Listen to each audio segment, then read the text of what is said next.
guys, it's me, Maria Strange Marble, starting off Brandon's vlog to say, first off, subscribe to his channel. Second off, we are in the car with Lee Westwick to go to Summer in the City day 3. So, I will see you guys there. So, it is 11:01 in the morning, Sunday, with Lee, with Maria. Thank you, Maria, for doing my little introduction. So, we are on our way to Summer in the City, currently on, I don't know what road we're on. We are heading to Summer in the City. I've got my dunks back on, got my gay ass jumper thing on, haven't worn it, from Boohoo if you want to go buy it.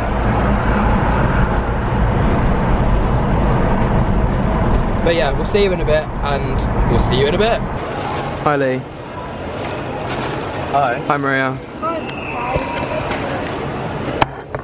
Oh, that really doesn't work. Okay, so we're just eating breakfasty lunch. It's 12 o'clock, and I've got mozzarella. Excuse me. I'm vlogging. Get out. Right, mozzarella cheese and pasta. Look at that. So we are just chilling, having fun. Before I go and meet for it. Oh yeah, who am I going to meet? At 4. I'm meeting. Somewhere there. So that's wait, who am I meeting? Can I sneak in the meeting? I think you can try, but I don't think you can. Riyadh. Right, we're in the first panel of the day. Panel room A. It's 1 o'clock. It's the creator and viewer divide, I believe. Vlogception! I'm vlogging him. I'm vlogging him with Maria, with Lee. Don't do anything naughty. We're in panel room A. That's good. Wow, so many people. Anyway, right, we're gonna go. See you in a bit. Hi everyone, I'm Saffron Barker. I'm sorry, I'm really sick, so I've lost my voice. I make what I try and attempt to make daily vlogs. I film my life and I make fashion videos and comedy videos and basically whatever I feel like. So yeah, I'll describe myself. Woo! Woo! Did I go on? Yeah, okay, my name's Jack Dean. Jackmate online. Woo! I moan about things, I swear a bit too much, and I just have a laugh. There you go.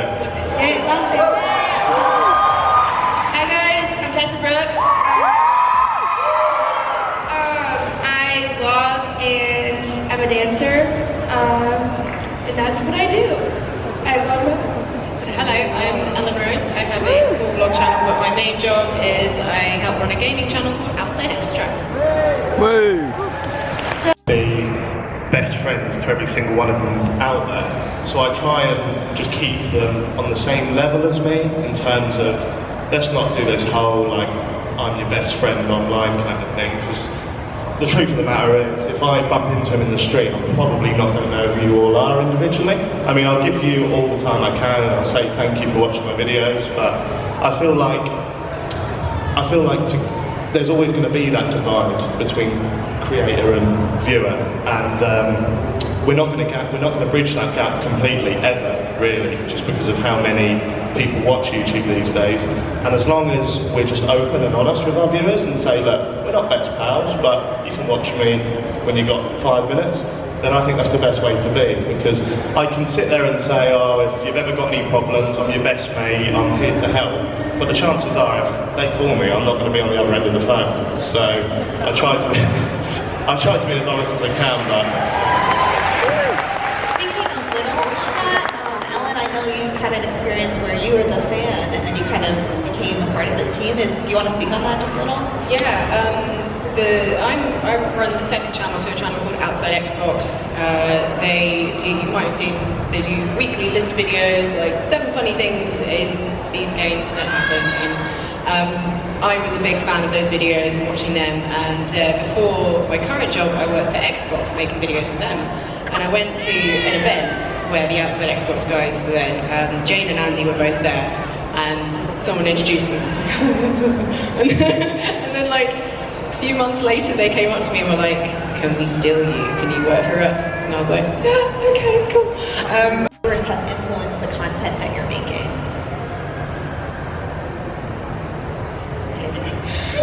Anyone can go. I'll go. Yeah, like 100% for sure, because I want to try out new things and new videos, and if I see in my comments my fans want me to do pranks or get readies with me or makeup tutorials, I definitely want to try it out and try new things. I kind of started off vlogging and I'll continue vlogging throughout because that's what I love to do, but I definitely did try out pranks at one time. Not really my thing as much. And now I'm kind of leaning towards starting to do get readies with me and makeup videos and fashion lookbooks and all of those types of things as well, because I'm starting to have a love for those as like the Brooksters were commenting, do makeup tutorials, and I want to, and I did one recently and I loved it, so they definitely influence it, but at the same time I definitely want to stay true to what I want to make and what I love.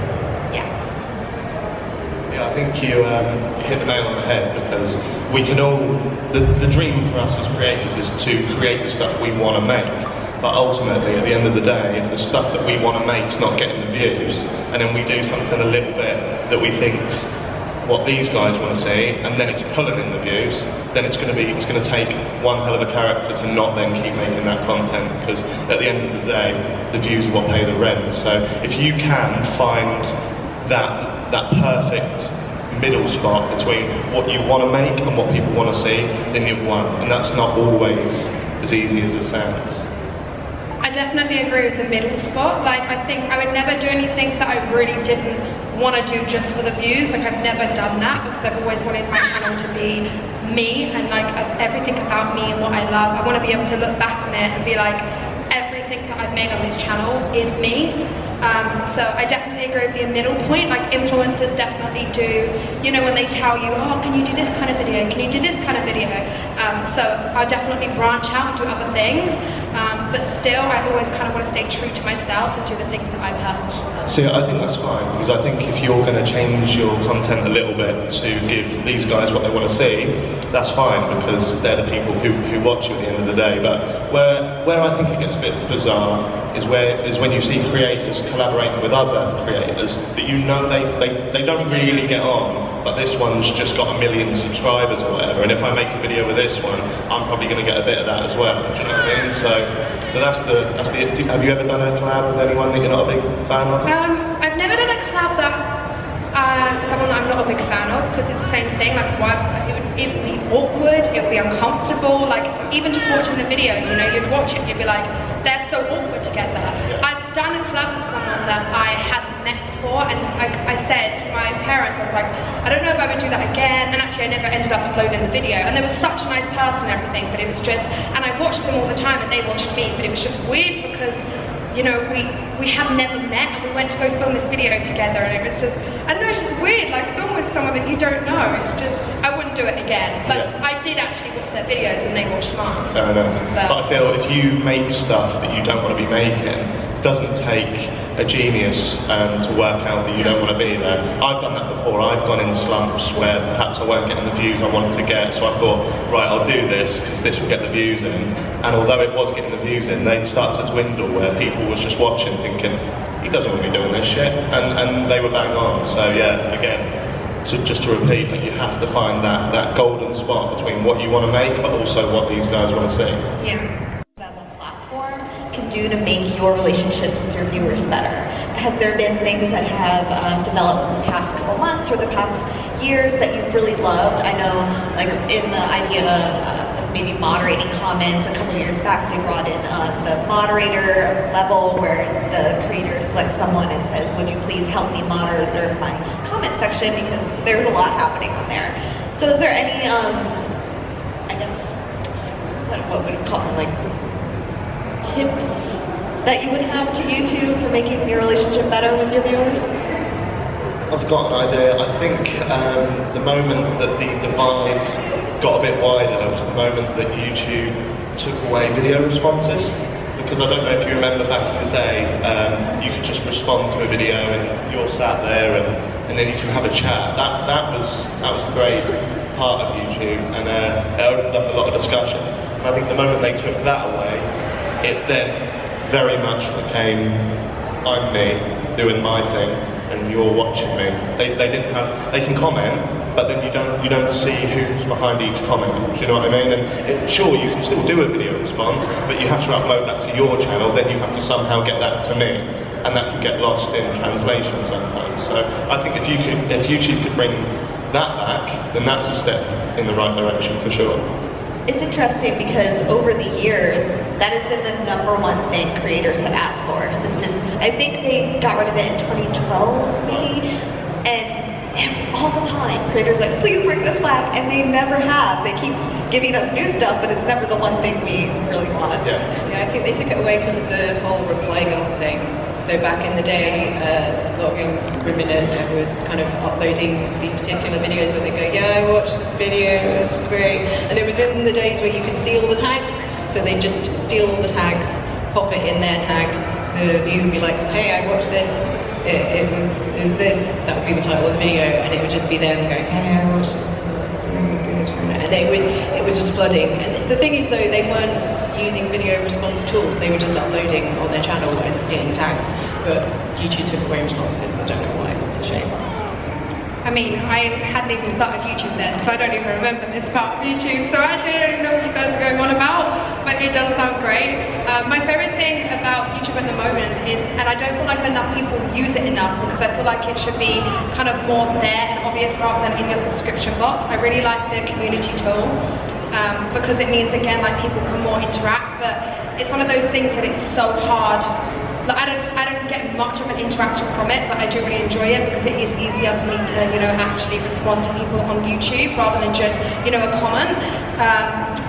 Because obviously there's some people on YouTube that don't have other social medias like Instagram and Twitter and stuff. So I really like that part of YouTube. I just wish it was, I don't know how they would do it, but, you know, a way where people can actually see it like they see your videos.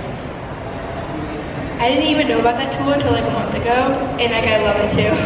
But my favorite part is probably going live, because that way you can kind of, it's still you, and you can kind of talk about what you want to talk about, but they can come in and ask you questions, and it's like kind of like a live Q&A almost. I love doing like Q&As on live because it's kind of, yeah, you get to talk to them and you get to answer what they want to ask you, and you can like do certain things on there, so I love the live asking. And about like you as a person and why whatever happened there wasn't the best, or how would you like viewers to interact with you and to keep you safe and keep the conversation fun. So what, does anyone have any instances they'd like to share? Do you mean like actually happened in person when you've met someone? Or online. I don't think there's ever been anything, luckily for me, that's happened when I've actually met someone that I've felt like really uncomfortable or anything like that. I think there's like been things online, I think, where I vlog a lot of my life. I think sometimes people think they know me too well, like they think they know me more than they know myself, and I'm like, no, like trust me, this is about me, like. So I think there's been like certain times when people have made comments about me, thinking they know me better than they actually do. But I wouldn't say there's actually been like a point in real life where, you know, I felt uncomfortable. I've never had like a bad like fan experience or anything like that, so I'm grateful for that. For the most part, I've had awesome experiences. People have come to like my house before when they like find out my address, and that's kind of like a respect thing. That makes me very scared. but in person, I've had awesome experiences, and online, for the, like all the positive stuff, I love that. Yeah. I've had a couple of bad experiences. I had one where a guy at the meet and greet gave me a hug and then like whispered that he loved me in a certain way that made me go nope. And then he walked off going, yeah, I wasn't weird. It's and one person that stood out was someone came along, said hi, and they were saying bye to all of us, and I love you guys, especially you. And that was a bit weird. But I've had some kind of unfun stuff happening online with like one particular person. I've got like one particular fan who comments on everything, and people have like kind of started noticing as well on my Instagram in particular.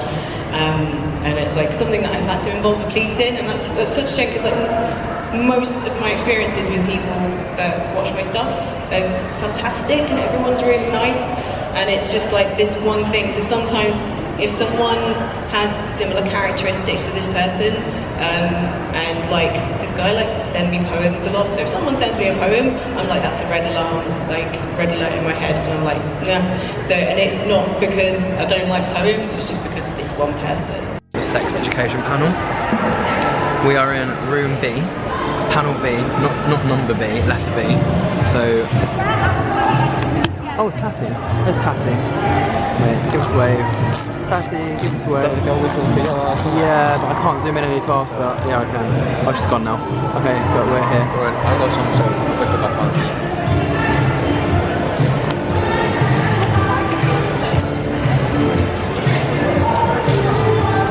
Day 3, summer in the city, and literally, I'm just taking over Brandon's vlogs, just 2 minutes. So yeah, everyone's doing it, so I'm like the last to do it, I think so, but Brandon's dragged us into this... sexual education panel. Say that again? Sexual education. So Brandon's dragged me into this sex education panel, and... You don't know anything about it? I don't know anything about it, but the last time I did anything to do with sexual education was... Some of you might actually already know this, I did the... sex education for NHS Scotland, which I've not actually seen.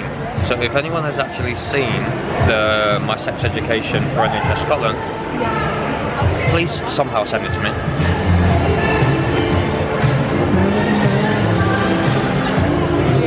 I want to get them when they come on stage. But I do a monkey.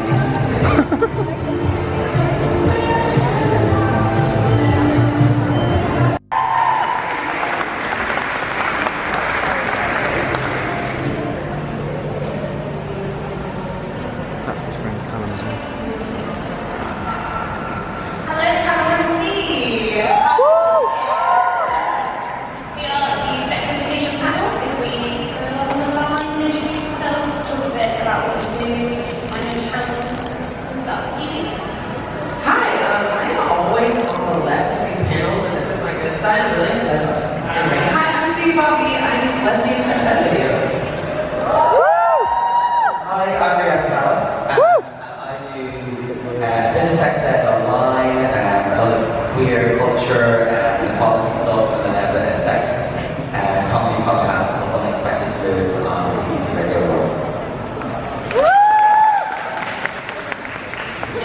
Hi, I'm Hannah. I talk about sex and relationships on my YouTube channel, and I also host a podcast called Banging Book Club, where we discuss sex and gender every month, and I'm an ambassador for Brooke, for a sexual health charity.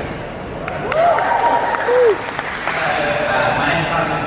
I have an LGBT lifestyle channel where I talk a lot about sex education.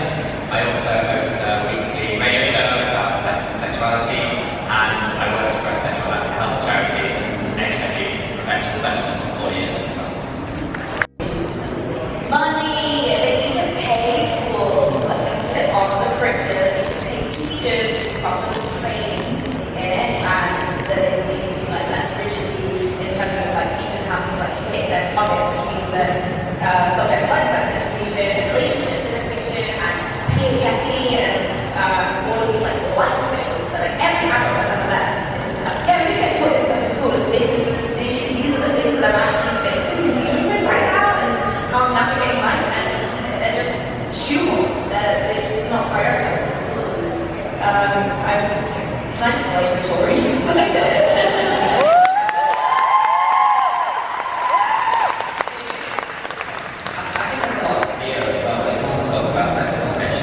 A lot of people out there, a lot of teachers, a lot of parents, you say, let's talk to kids about sex, and they really panic, and they really get scared about that. But, you know, I really think that, for a start, saying what age is suitable to talk to kids about sex is such a broad topic. You know, if you're talking to a 4-year-old, you can absolutely tell them what penis and vagina are. They have one, that's a part of their body. You can tell that to a 4-year-old, that's fine. If you're getting into more things like anal sex, you know, maybe wait till they're a teenager. But there are so many things. There's so much clear, and I think we need to break away from that, because we need to talk about sex with people. It's younger and younger kids are having sex, you know, there are 12-year-olds out there having sex, and they deal with proper information. And back to school things, it's weird jumping on the world where like my English art teachers collectively came together to teach us things and how to put content on, which is very important. But that's kind of where it ended, and even they were giggling while they were doing it. Like, you're laughing, and I'm going to start laughing, and the whole person, you know what I mean? It's just a really inefficient way of getting the information to kids without them feeling that it's silly and that they're embarrassed. And there's change starting to happen. I was talking to a young person who was in school, and they did a game where they turned all the lights off and they were taking cups, and they have to have like a fake orgy. When they walk like a sex party, they're walking around in the dark, and it was the idea of you're not wearing a condom. When the lights come on, you see that they've got the colour and a couple of teachers looking from blue lights and they're talking about so it was really sort of like a practical way of understanding how quickly you can transmit something, but it's something I wish I had. It's crazy, but I wish I had. That's so cute, isn't it? It's kind of, I don't know, it's so difficult to, there's a lot of the best set that I have around like this. Know that to stay like motivated, for example, in terms of like vlogging, I sort of took like a 2-year break from it, just in terms of like, you know, consistently upload. But that's when people say about vlogging, the main advice is like be consistent and stuff. So having a 2-year break is kind of like the opposite of that advice. And I found to motivate myself is that you've just got to be passionate about what you're saying. I think in terms of like the previous question about your USP as well, like don't consciously try to search for it. I think just naturally, if you feel like, I want to make something, start, and over time your USP will come and you'll enjoy it for hopefully sustain it. And also just to sort of keep in touch with that negativity inside you, which that sounds a bit weird, but like those doubts, and depending on what sort of vlogs you want to make and stuff, for my stuff I kind of like to sort of discuss life and all its positive and bad stuff. And I think over those 2 years of not making a vlog, those sort of negativities of what if I fail, what if this isn't good, really sort of leak their way into the video. And I think just trusting yourself in all those bad things is a way to, as always a voice saying like, what if you're feeling like this won't be good, just keep going, if that makes sense. Yeah, totally. No, I feel like it's a hard one because I daily vlogged for 2.5 years. And what did you leave it? I don't know. No, it got to the point where I was like, I've got to stop doing this because I'm not me anymore. You start, instead of vlogging your life, you start living for the vlog, which, and it's not you anymore. And it's got to the point where it's like, you've got to stop and reassess and find yourself again, which it's a really hard thing to do. But then it's all about, so for me, my channel is pretty much my life. So it's sharing things that I love and my daily life, and I don't think I could have lasted 2.5 years had it been a topic like baking or something like that. I would have been so done. So I feel like it's all about doing something you love and building on that. You hate baking. Can you just tell me what the benefits are of having a small following? Do you want me to go first? I mean, feel free. So I've had my channel for about 5 years, so I've been creating ever since then. And pretty much for me, having that small channel, it's been really nice because it's been a bit more of an intimate experience with the following that I have. And although maybe my videos don't get all the views in the world like a large YouTuber does, I always benefit from having the comments that are left from the long-term small supporters that I have, because it honestly means the world, and it really is something that helps keep me going. I don't know about any of you, but probably one of the biggest things is having that one person who always watches your videos, always leaves a like, always comments, always promotes it. It's always the nicest thing, and it gives you that really nice warm feeling that you get at the bottom of your stomach, and it's just a really, really nice thing to have. So for me, that is the nicest part about having a small following.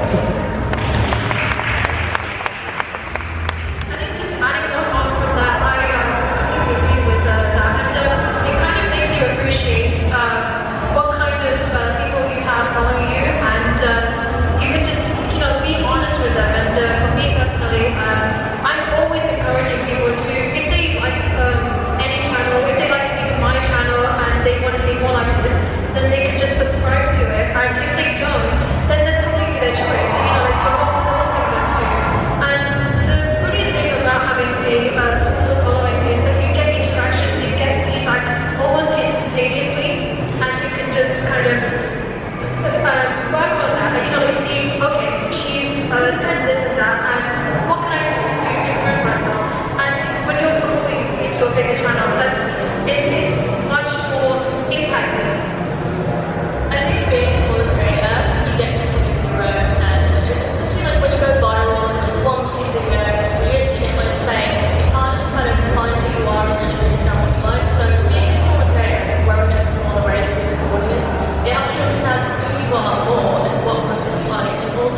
your audience and what your audience wants from you, especially if you get to interact with your audience. I love talking about Instagram, love live comments, that's my favourite thing to do. But like, when you have a smaller audience, you get more time to do that. When you're a bigger creator, you know, there's thousands of comments, but as a smaller creator, you really get to engage with your audience and understand the people who watch you. I think that's the most important. The way that YouTube uses it, and it is a bit more difficult to be found. But events like these are absolutely amazing, and honestly just go up to people. Even if you, because I've seen quite a few people here this week who I've recognised that I've been like, oh, you know, they were there, I would go up to them. But honestly, I think I've seen a lot of people saying that if people did that, then it would be so nice for them. So I think just literally going up to people and being like, look, I have a YouTube channel, and just sort of sharing your Twitters with each other. And just try and keep in contact as much as you can, and also be engaged on their videos. So don't just subscribe to them and comment on it and like it and share it around, and sort of just support each other rather than just going, yeah, I'll subscribe. Because that will be, you know, that's a nicer way to create a community. I think that a big part of this, of having success in this, is forming relationships first. So if you find a creator that you admire, that you look up to, or that you'd like to collaborate with, then form a relationship with them. Introduce yourself via email, via Twitter. We have all of these platforms to do that on. And just say, hi, I really love your work, and I'm inspired by it. Here's what I make. And likely, you'll get a response, and then over time you can form a relationship. But I think when it comes from a genuine place, those are the collaborations that we love to watch. There's something you can tell that like those two creators connect both creatively but also like on another level. So reach out and form a friendship first, and then go from there to make something really special. Yeah, don't just do it for views, do it for the fact that you actually want to make a video with them, and the fact that you actually want to create a community. Because if you do it for the views, then people are going to know that you just want the subscribers, and it won't be as much of a community. Absolutely. And the thing is, if you genuinely like someone that you see around some in the city or other places, and you just say, okay, I'm not really sure, do I go up to them? Do I say, do I look at I like your videos? And the thing is, you never know what the person is thinking. They might feel really good about themselves, and they might say, oh, thank you so much for coming up to me and saying that, because it makes the other person say, and you know what, you feel good about yourself afterwards. And for collaborations as well, just be honest with them and just say, look, I'm thinking of a few ideas, I don't know if you're available to do it, and just be honest with yourself, talk back and forth, keep communicating, and yeah, just be yourself, because they will sense if you're being weird, being a little bit vague, and you're doing it for the views, and I'm basically repeating everything you're saying now. Again, I'm not trying to twist on it, the whole subculture, sometimes I find people who are like, oh, I'll subscribe to you, yeah. They get home, they subscribe to me, never watch my content, never engage with it. So I think it's about respecting content creators and finding people you actually want to watch, because it's all good and well subscribing to people, but if you're not actually going to watch their content, comment on their videos, like them, it doesn't really do anything. It's like you're not subscribing in the first place. And I think we feel like we have this pressure, like, oh, we have to subscribe to every small creator, support the community, but it would be worse to subscribe to a small creator you don't watch and you don't engage with, and only fill up their subbox and make it like they have 10,000 subscribers or 1,000 views. So I think it's about finding content creators who like to stay active in the community, go on Twitter, go on YouTube, go on small YouTube account, coming to events like this and finding people you genuinely enjoy, and forming those friendships so you can collaborate with them and understand and learn new things. Like the most that I've learned from YouTube comes from like fellow small creators and the tips they've given me. It's what helped me shape myself into a better creator. What I'll mention first and foremost is that I suck at collaborating. Honestly, it's not something I do. It's probably the weakest thing that I do in terms of my channel, but what I do a lot is genuinely support a lot of other small creators. Last year I did a whole video supporting about 28 small creators that I was a huge fan of, and genuinely engage with and watch the content of. But attention all attendees. Please be reminded the awards are about to take place in the main stage in the north room. Thank you. Thank you, Deirdre. Very good time. But okay, so where was I? Right. So yeah, collaborating and genuinely supporting, and kind of bouncing off what Yasmin was saying, is that genuine support comes from, you know, it's not just being surrounded by yes people, because although that sounds like the best thing in the world, and a lot of large creators have it as well, yes people only get you so far. You never know where you need to improve. I always find that feedback and constructive criticism to the right degree is the best way of, you know, making a genuine improvement to your thing. Sometimes, you know, of course you get hate comments and that sort of thing, but genuine criticism and feedback is honestly one of the most important things. So, I will tell just a quick, brief little story. Shortlist, Anastasia Kingsnorth, Beauty Spectrum, Family Biz, Matt Does It, Saffron Barker,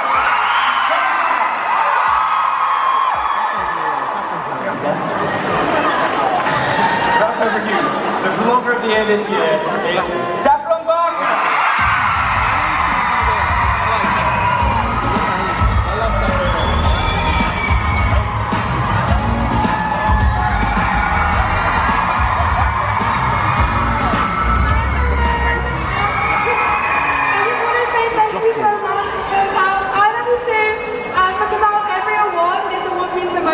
Because vlogging is kind of like where I started out, and it means that I get to interact with you guys as much as I possibly can. So thank you so much, and a huge congrats to everyone else as well.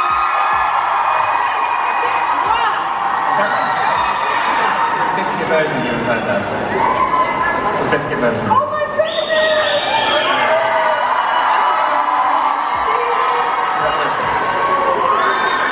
A really big moment in their life or anything, the breakfast amazing.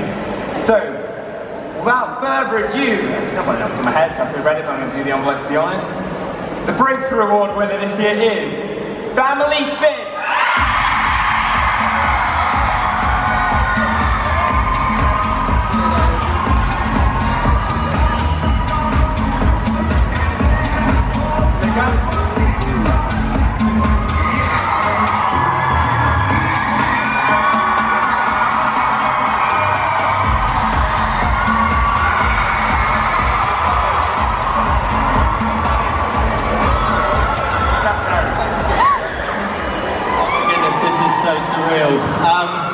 Honestly, in a year and a half since we've been doing this, our happiness has just gone through the roof, and like, as long as you're smiling, we're smiling. Thank you all so much. Ow! Ow! Behind me. Watch me Wednesday by Karen. Chicken Shop Days. Dan Aspects by Daniel J. Layton. Prank Me by Hazel Hayes. Telecom by Shane Dawson.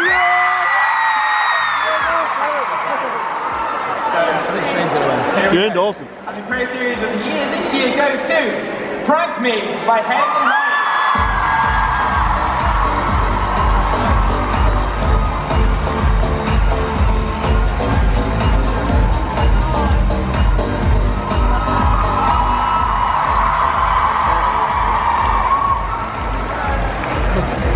Mark is right there. Hi. This is Paul Lacey. He wrote Prank Me.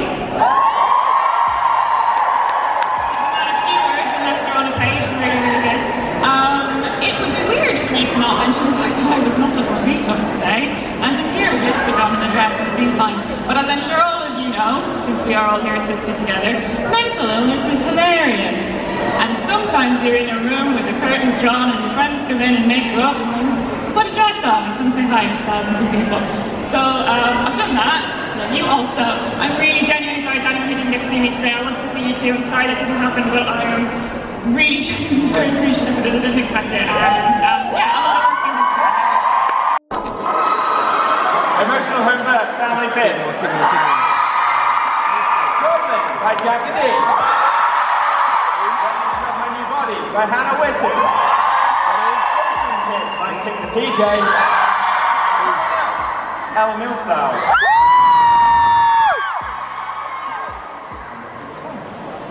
With the L. And the Creative Video of the Year this year comes to Coming Out, El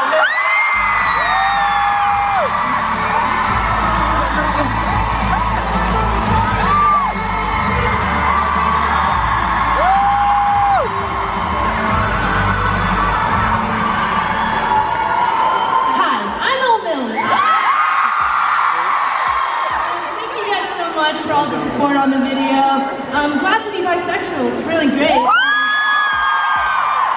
you so much, Tom. I love you.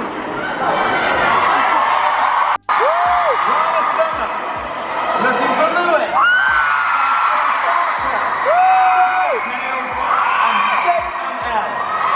So that's over to you. I will look at this one. And the winner this year is Anastasia Kingsman. Oh my god. I love her too. Masterpieces.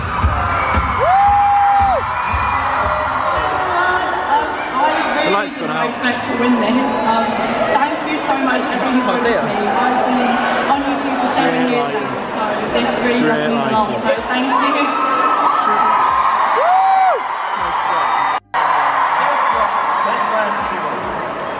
When the curtain falls, by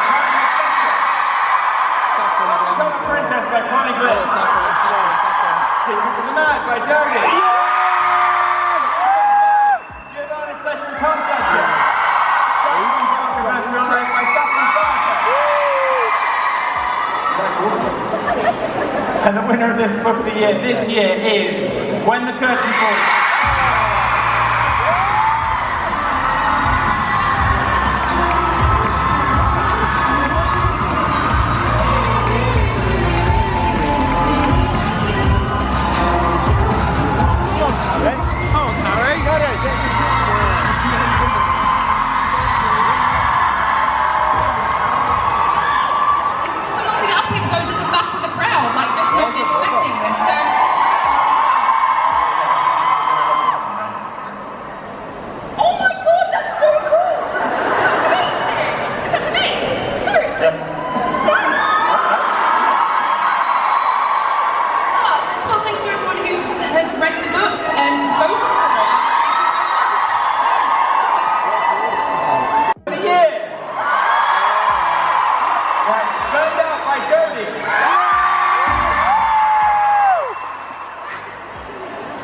Agenda by Emma Bakary.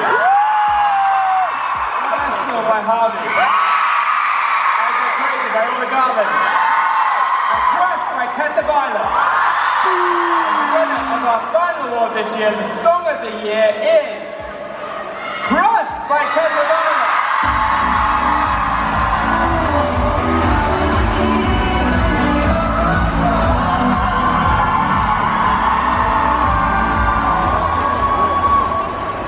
Thank you so much, guys. I thought it was Tessa Brooks. It's a privilege and a pleasure to get to be a part of such an encouraging, kind, and often self-made community. I want to thank my co-writers, Yacht Money, and my producer, Seth Ernest. Without I would not be the artist that I am. And so much so, the fans will welcome me into these with open arms.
Talking in my sleep at night.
cagey area. It's Brandon here. I'm gonna pass you around. Trav, I'm gonna pass around. Hi, my channel is Travis Cox. Literally, what I'm saying on every single vlog, it's not even a name needed. You know who I am. You know who I am too. Hello, I'm Sophie. Maria, take the camera now. Really? Oh, hello, another camera. There's so many cameras going around right now. Hi. Hi. And back to me. So I hope you enjoyed that. See you in a bit. Bye. Say bye. Bye. Bye.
I've actually bumped into Tati, so Summer in the City has finished.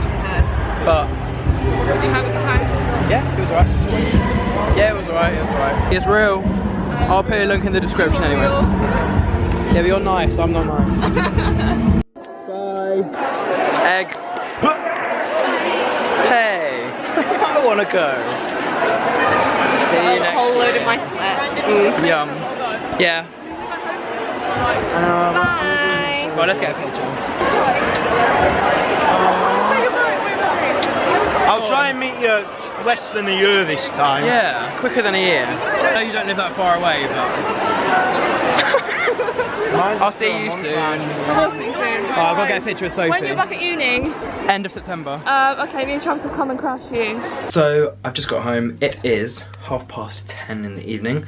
So, Summer in the City, day 3 is over, and Summer in the City is over for this year. So, I did enjoy myself, but I'm absolutely shattered. I need to have some water. I've got macaroni cheese in the oven, and I need to upload some of my videos. If you didn't already see, I actually put out the video I did with Sophia and Lucia tonight. Didn't actually realise it went out, it was already scheduled, so that was good for me.